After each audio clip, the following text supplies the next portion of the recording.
सोचिए, एक साधारण गांव का लड़का जिसे सब निकम्मा समझते थे, शहर के सबसे बड़े अमीर परिवार, सबसे ताकतवर फेंग शुई मास्टर और चार चार ग्रैंड मास्टर मिलकर उसे खत्म करना चाहते थे।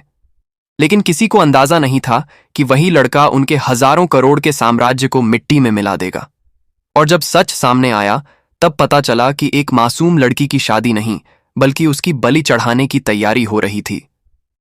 आज की कहानी में हम जानेंगे यांग फैन की पूरी कहानी, जहां लालच, धोखा, फेंग शुई, ड्रैगन एनर्जी और बदले की आग मिलकर एक ऐसा तूफान पैदा करती है जिसने पूरे शहर की किस्मत बदल दी।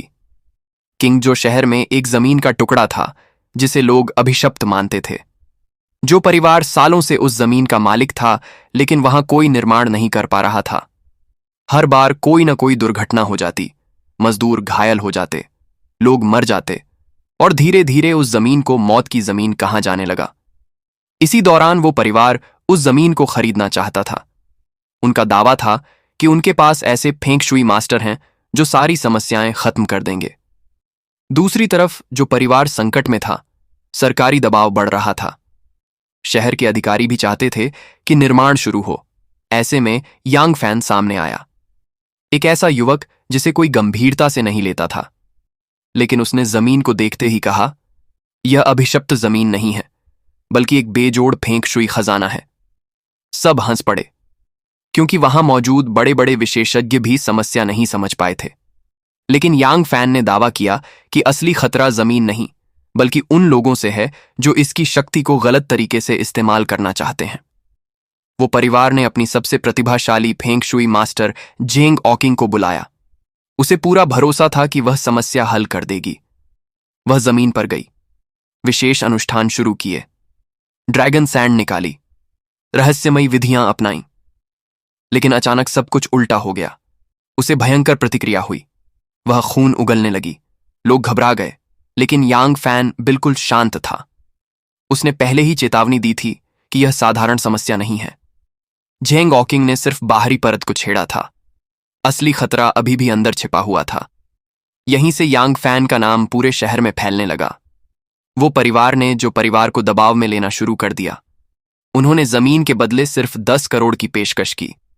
असल कीमत सैकड़ों करोड़ थी। लेकिन मजबूरी में जो परिवार झुकने लगा। सबको लगा कि अब जमीन हाथ से निकल जाएगी, लेकिन यांग फैन ने विरोध किया।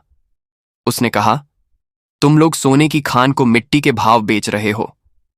जो परिवार के कुछ सदस्य उसकी बात समझ रहे थे, लेकिन हालात इतने खराब थे कि किसी को रास्ता नहीं दिख रहा था। उधर वो परिवार खुश था। उन्हें लग रहा था कि उनका सबसे बड़ा सपना पूरा होने वाला है। लेकिन उन्हें नहीं पता था कि उनकी पूरी योजना का आधार ही झूठ था। धीरे धीरे पर्दा उठने लगा। पता चला कि जमीन पर कब्जा करने के पीछे सिर्फ पैसा नहीं था। इसके पीछे एक विशाल फेंग शुई योजना छिपी थी।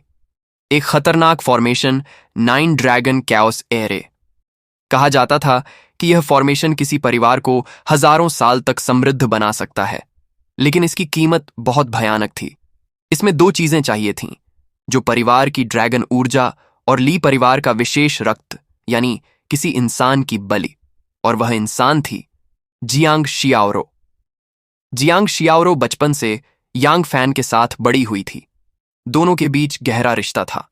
लेकिन अचानक उसके पिता सामने आए। उन्होंने दावा किया कि ली परिवार पर बड़ा संकट आने वाला है, और उस संकट को रोकने के लिए उसे वो जिहाओ से शादी करनी होगी। शियाओरो अपने परिवार को बचाना चाहती थी, इसलिए उसने शादी के लिए हां कह दी। लेकिन उसे सच्चाई नहीं पता थी। असल में कोई संकट नहीं था। उसे सिर्फ बलि के लिए तैयार किया जा रहा था। इस पूरे खेल का असली मास्टरमाइंड था झेंग लाओ। वह सिर्फ अमीर नहीं बनना चाहता था, वह अमरता चाहता था। वह ऐसी शक्ति चाहता था जो इंसानों की सीमा से परे हो। 9 ड्रैगन कैओस एरे उसी का सपना था। उसने वर्षों तक तैयारी की, लोगों को धोखा दिया, परिवारों को आपस में लड़ाया, और आखिरकार वह दिन आ गया जब फॉर्मेशन सक्रिय होने वाला था। जब यांग फैन रास्ते में आया तो झेंग लाओ ने अपना सबसे शक्तिशाली शिष्य भेजा, मुरोंगुई। उसके हाथ में थी गोल्डन ड्रैगन तलवार। कहा जाता था कि यह बुराई को काट सकती है। लेकिन यांग फैन मुस्कुराया, क्योंकि उसे पता था कि मुरोंगगुई असली नियम नहीं समझता। 5 तत्वों का संतुलन, ड्रैगन नस्की की प्रकृति और क्रोध की दिशा। मुरोंगगुई ने हमला किया, लेकिन उसी की शक्ति उसके खिलाफ चली गई। उसे भयंकर प्रतिक्रिया हुई, उसकी साधना नष्ट हो गई। पूरे शहर ने पहली बार देखा यांग फैन वास्तव में कितना खतरनाक था। शादी का दिन आ गया, हजारों मेहमान मौजूद थे। सबको लग रहा था कि यह एक शानदार विवाह है, लेकिन पर्दे के पीछे कुछ और चल रहा था। जियांग शियाओरो का खून निकाला जा रहा था, ड्रैगन फॉर्मेशन सक्रिय किया जा रहा था और झेंगलाओ अमर बनने की तैयारी कर रहा था। उसी समय यांग फैन पहुंच गया। पूरा माहौल बदल गया। यांग फैन ने सच सबके सामने ला दिया। लोग स्तब्ध रह गए। वो जिहाओ की असलियत सामने आ गई। झेंगलाओ की योजना उजागर हो गई, लेकिन अब बहुत देर हो चुकी थी।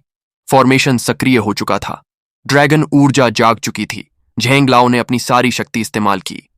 4 ग्रैंड मास्टर पहले ही हार चुके थे। अब आखिरी मुकाबला था यांग फैन बनाम झेंगलाओ। एक तरफ लालच, दूसरी तरफ न्याय, एक तरफ अमृता की चाह, दूसरी तरफ अपने प्रियजनों को बचाने का संकल्प। युद्ध इतना भयानक था कि जमीन कांपने लगी। ड्रैगन ऊर्जा बेकाबू हो गई, लेकिन अंत में यांग फैन ने पूरी व्यवस्था उलट दी। झेंगलाओ हार गया, उसका सपना टूट गया और उसका साम्राज्य खत्म हो गया। जियांग शियाओरो बच गई, जो परिवार सुरक्षित हो गया। ड्रैगन ऊर्जा विनाश के बजाय आशीर्वाद बन गई। शहर में शांति लौट आई और पहली बार लोगों ने समझा कि यांग फैन कोई साधारण युवक नहीं था। वह व्यक्ति था जिसने लालच के खिलाफ खड़े होकर हजारों लोगों की किस्मत बदल दी। जिस लड़के को गांव का गवार कहा गया, उसी ने शहर के सबसे बड़े मास्टरों को हरा दिया। जिस लड़की को बलि का साधन बनाया जा रहा था, उसे उसने नई जिंदगी दी। और जिस ड्रैगन शक्ति के लिए लोग एक दूसरे को मारने को तैयार थे, उसे उसने लोगों की भलाई में बदल दिया। लेकिन सवाल यह है, अगर आपके सामने भी ऐसी शक्ति आ जाए जो आपको अमर बना सकती हो, तो क्या आप भी झेंगलाओ की तरह लालच में पड़ जाएंगे? कमेंट में जरूर बताइए।